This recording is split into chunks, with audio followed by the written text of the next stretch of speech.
She is the blushing bride accused of pushing her husband off a cliff just days after their June wedding. But according to new court documents, Jordan Graham's alleged crimes do not end there. The 22-year-old also said she wanted her mother and stepfather dead as well. Doug Burns is a criminal prosecutor. Dan Schorr joins us. He is a former prosecutor. Doug, let me start with you. Sure. When you're charged with a crime, yes, the evidence that is admissible is evidence that relates to that crime. Yes. Wishing another crime, even evidence of furthering some other crime, how is that admissible under the rules of evidence? I don't think it is.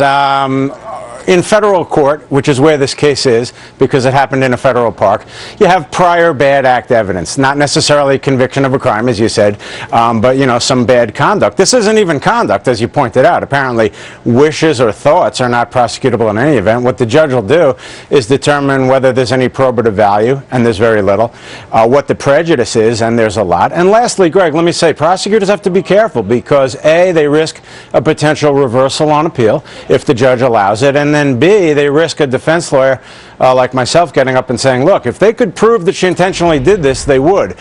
Otherwise, when they can't, they show you this type of material. You know, Dan, why do they even need evidence that she wanted to kill her parents? Doesn't the prosecution already have a confession from the defendant? I agree. It's very unlikely this evidence about expressing a desire for other people to be killed will come in. You're right. There is other strong evidence. She admits to the police that she pushed her husband off the cliff. What's really powerful here is her actions after her husband falls off the cliff. Instead of getting help, like any of us would do if an innocent person actually saw someone, their spouse, fall off a cliff, she texts a friend to say that she's going to be talking with her husband that night, even though she knows he's already dead. She tells the police that she saw him drive off in a car with friends, and she doesn't know when he's coming back. So why is she creating and fabricating stories when she should be asking for help to try to save or at least find the body of her husband? You know what, Doug, absent the confession and the lies and so forth, I mean, she'd actually have a pretty good shot at acquittal here, right? There's really no evidence. I think she'd have an outstanding shot at acquittal because say whatever you want about the case, the reality is jurors are going to simplify it to did she shove him on purpose or was it some kind of accident? And by the way, even with the falsity and so forth, a good defense lawyer is going to say, assume arguendo for the sake of argument, as we lawyers say, that it was accidental in an argument. You still might panic and do all those things, Greg. Right. Dan, if you were defending, would you push for something like manslaughter instead of murder, not premeditated, but heat of passion, sudden impulse? That would be manslaughter, and that would be a whole lot less of a penalty? I'm sure the defense will go for that, but remember, intent can be formed in the moment. Right. So to have an intentional murder, it doesn't have to be planned out hours or days before. In the moment, you can intend to kill someone.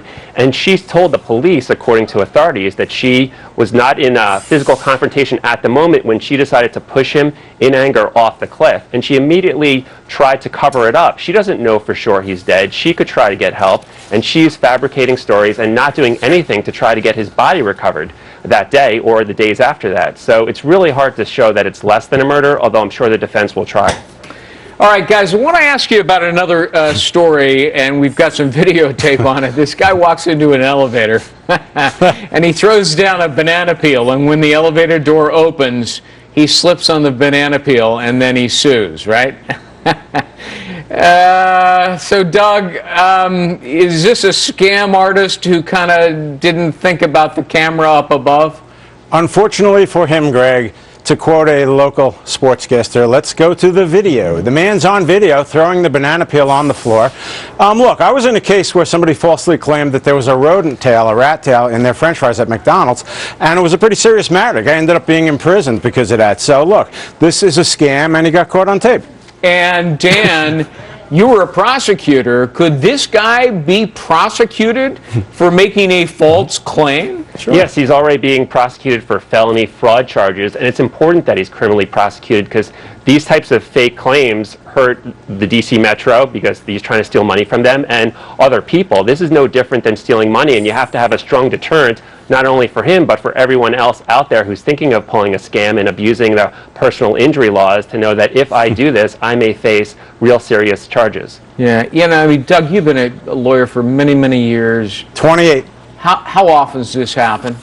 Well, I think people, try to shake down companies that are like, I broke my tooth on a Tootsie Roll, and they go for relatively modest amounts. But once you start getting up into like bringing a lawsuit for $15,000, $100,000, or in the rat tail case I mentioned, $5 million, you're drawing too much attention to yourself. So to answer your question, it happens all the time for low amounts of money. But when it gets higher, then you start drawing attention to yourself. And often taxpayers get nailed with the bill, unfortunately. Doug Burns, Dan Schorr, gentlemen, happy Thanksgiving. Thanks for being with us. You too, Greg. Happy Thanksgiving. Thank you. Happy Thanksgiving.